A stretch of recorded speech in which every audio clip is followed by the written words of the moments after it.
Good morning, welcome to the second hour of Sunday Supplement. Over the next hour we'll be discussing Tottenham, Arsenal, the most unlikely of title races in Scotland, and the secrets of Great Britain's Dr. Ice as well.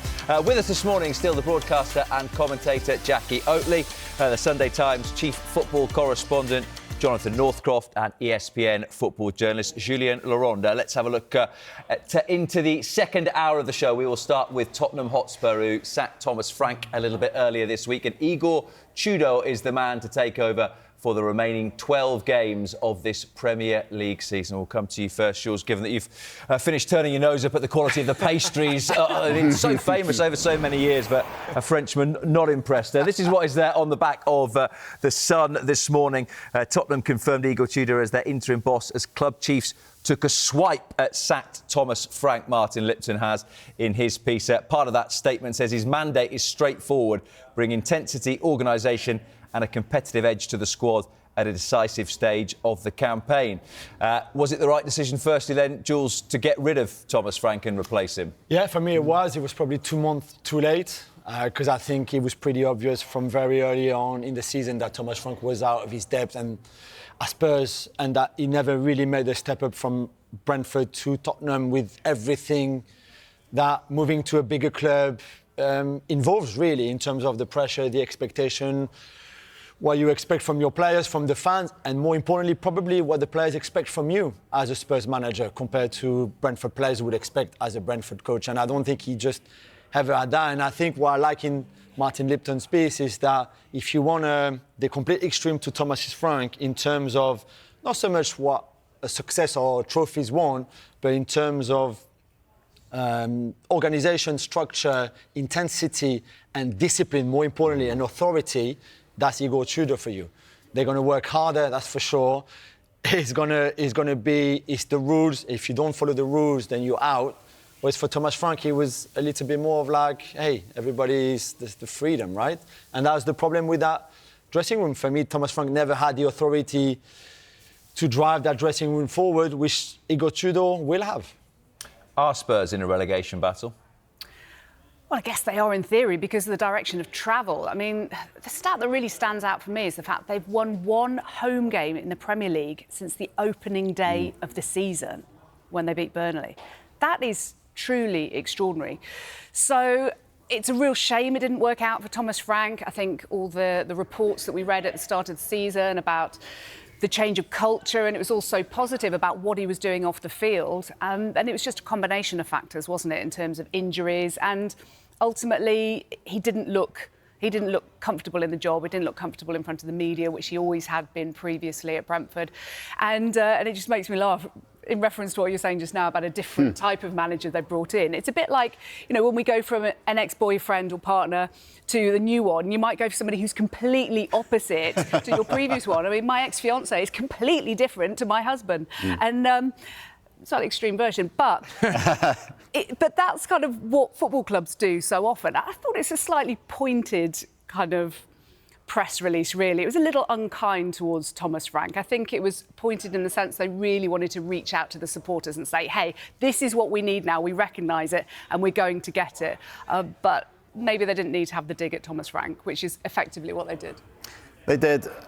The shades that the Igor Tudor appointment is also a kind of sop message to the supporters. You know, when fans are angry and they don't see character or effort in their minds or intensity on the pitch, give them a strong manager who's going to make them run. And Forrest actually did that with Sean Dyche, which appeased the fans for about 10 minutes. So, I mean, Tudor's got to win because he's not there to be the building manager. He's not there for the project. All of that said, you know, nice guy as he was, Thomas Frank just didn't step up the job as Jules articulated. For me, the two big things with Spurs was when I watched the Thomas Frank team, and I always thought, what's their plan to score a goal here? What's their plan to create a chance? It just seemed to be such a bland, sort of functional team that just didn't play in any way like a Tottenham team really should do.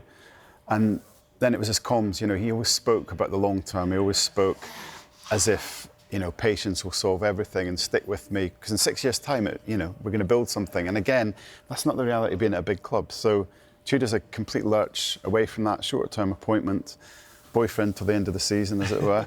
Holiday fling, mate. Holiday fling, exactly, holiday romance. It's intriguing because the record is there. Jules and I was speaking about what he did at Marseille, which if he can repeat that at Spurs is great. The big question is he hasn't managed or even played in the Premier League. And we know the Premier League's got several things that are just different in terms of its conditions. So that's a risk here. The profile's nice from a Spurs point of view, but the guy, and I don't want to get all Mike Bassett and you have to know English football, but coming into the Premier League's not easy for anyone, player or coach, in those initial months, and that's the thing that he's got to handle. And the number of interviews you have to do, just the volume of media commitments you have. His English is decent, but the back three, for example, this is a very dogmatic coach with the back three, 99%, I think. I think there's 120 games with back three and 4 games in his old managerial career with the back four. Back three in England, why not? But we saw Amorim not really working out. Okay, Glasner, Palace, yes and no. Is he going to keep the back three, considering right now he only has Van de Ven and Romero? They don't have the players for a back three. Exactly. So what are you going to do? At least he's got, 10 days now, or a week now between the North London derby, which is his first game. There's no better way for him to win over the fans, obviously, if they win that at home against Arsenal. But it's a hell of a first game to start with. It would be for any manager, including the best of the best. So good luck to him. But certainly for the fans, it would be very different to what they've seen from Thomas. Just what you said, though, is interesting about you do things my way or you clear off. Well, I think you'd argue that some players would think, you're here for 12 games, mate. I'm going to outlast you. And that you shouldn't be, but that could be the attitude of certain players. True, although there's the Champions League, maybe as the carrot, is that what you say? To get that motivation. And there's also, Jackie was right, they are in the relegation battle, but not really. They can't go down, let's be honest here. I don't think they would go down. There's a bit of that. And I think from a club's point of view, if that's the mindset of some players, if you're Vinay at the top or Johan Lange, the sporting director, or whoever, you say, hang on, right now you're earning your place for the next cycle, which is very likely going to be Pochettino. If you don't perform well under Tudor is not going to be there next season, but if you don't perform well the next 4 months, you'll be out of the door for the next manager and that next cycle. So I think they will have something to play for everybody, even if they don't respond well to his authority. Is there any danger of, and I suppose danger might be the wrong word, given what the consequence would be of Tudor becoming a little bit Carrick, and that if he wins a load of games, then we're all saying, well, he's not going to be here next year.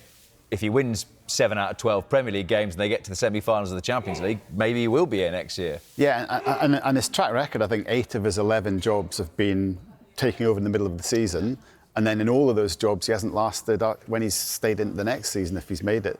That'll be the test for the Tottenham hierarchy. Have they got a clear plan at this point in time? I have my doubts. Jules has told us now it's all right to sack a manager every 20 minutes. You've got to embrace the new era, Johnny. But at least that's Marinakis' identity, isn't it? I mean, Spurs were supposed to be different. Thomas Frank was supposed to be the building appointment. He wasn't sacked overnight in the sense that they thought about it for a long time. And I would have expected perhaps more of a strategy and a plan for when they did eventually press the button. And again, we're talking about this, but Igor Tudor rather seems to be a Paratici appointment, the co-sporting director who left before Christmas.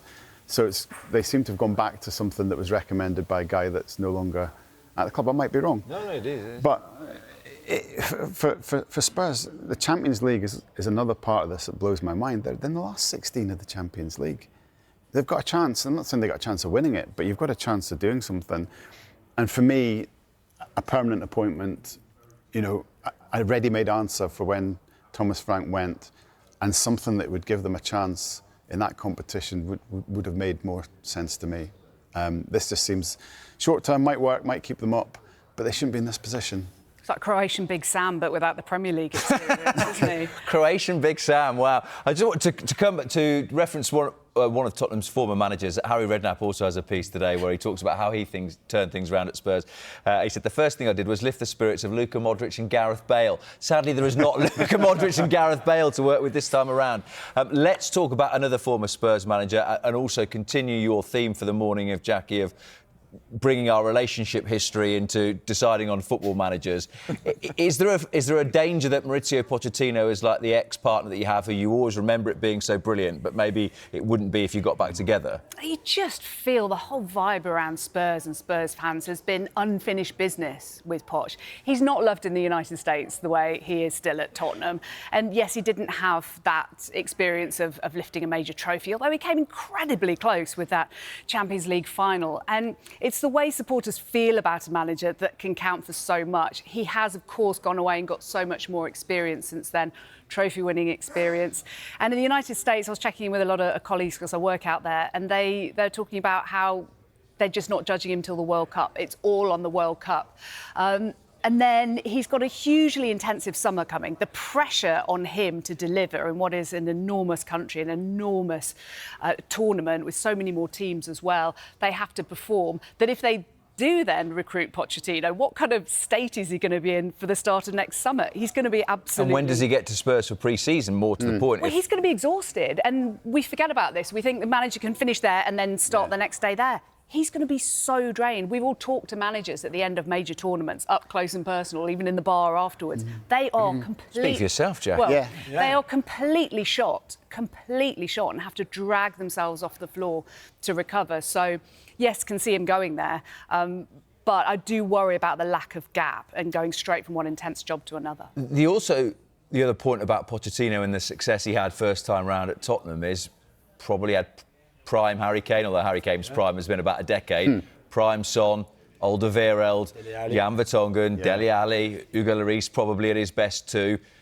That's not what he's inheriting this time around. No, I think it's a different job to the first stint. Really. Harder. Yeah, harder certainly, because it's more of a rebuilding job this time around, whereas the other one was to make those young players very good, and that's exactly what he did, and he's very good at that, to be fair. So I think this one is probably more challenging without that, but also probably more exciting for him, because he will only come back if they give him the full powers, which he will get, I think, in terms of deciding on the structure. Because this club, the issue, and Thomas Frank, we like him, we don't like him, the squad might be good enough or not, the injuries, but the problems at Spurs go deeper than just who's on the bench anyway. Yeah. Which probably leads into to Alison Rudd's piece in your paper, Johnny.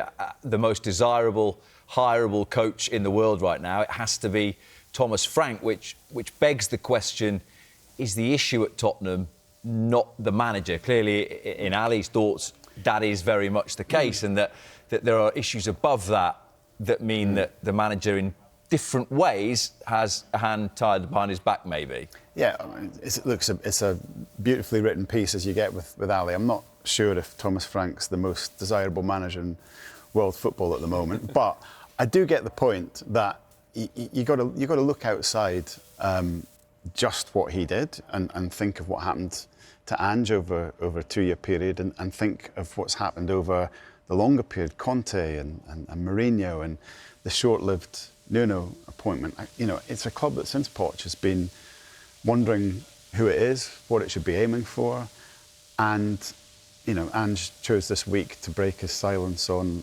the Spurs job. And when you digest some of the things that he was saying, that you know, it's not a big club in terms of how it acts. It thinks it's a big club, but it doesn't pay the wages to get the best players. That he said, you know, the Spursy thing does still exist. It is a thing. There's a lack of belief that they can win. But ultimately, and this is a question I asked last week, is that the primary objective of those at the top of Spurs to win? Or are they quite happy it being a very successful business, and if we add the odd trophy along the way, that's a little bit of a bonus? So the whole criticism of Daniel Levy was that he was much more interested in having the best stadium, best training ground, best business plan, and growing his investment than he was in winning. But this is the post-Daniel Levy era. This is supposed to be a slightly different Spurs. The Lewis family are in control, and it's supposed to be more about, I think, winning and doing something for the fans. I'm not sure. I mean, I think one thing that Ange said that was really interesting was, he said Harry Kane is the best player he's ever worked with, ever seen. And being at Spurs, he said, made him realise that maybe Harry Kane has papered over cracks, or did paper over cracks at Tottenham for a number of years, actually. You know, that actually, if you take him away, what would the post-Pochettino years have even looked like? They might have been a lot similar to where Spurs are at the moment, which is not even mid-table. The whole club needs a direction, reboot, identity, and a coach to take it forward, which, if Poch gets it's the Arteta control. Arsenal kind of project. You know, when he arrived, it's very similar, you know, to Arsenal were never 16th or 17th or whatever. But the idea is the same. You need somebody now with whom you can build that got the restructure around him and just let him lead that project like Arsenal and the Cronkies did. But that is that very difficult balancing act, isn't it? Where Johnny was talking about the manager who had been in situ, Thomas Frank, saying, "Give us time." And Arteta had that. And there were certainly moments under Arteta where you thought, I'm not sure where this is going. And eventually it's looking like it was the right decision to stick with him. Yeah, but from the outside, it maybe looked like that. I think within the club, they knew that he was the right guy to take that project forward. And Vinay Venkatesan, who was there, he's the one who hired Arteta Arsenal. He's now in charge of that next chapter for Spurs. And it has to be that. He has to be somebody who you give the keys basically to the whole project and say, you have 5, 6, 7 years, even if the first 2 seasons you finish 7th, 8th, it doesn't matter. We know that, we need the money of the Champions League. It would be great if we could. But Mikel Arteta and Arsenal didn't get Europe before, at the start anyway of his tenure there. So you have to also be patient as long as you've got the right guy in place, or you believe internally that is the guy that is going to take you forward. I think, and the thing with Arteta was, from the start, he left us in no doubt that he was there to win. That's his character. He's intense and he's driven, and that was there from the start. And that was something for fans and the club to hang on to. In the situation of Frank, it seemed to be, let's see if we can build and get to the middle of the table and then get a bit higher. And that's a different type of messaging. So you can have a project manager that you stick with if they are that rallying figure, if they've got that strength of character, which I guess, again, leads us back to the Poch option.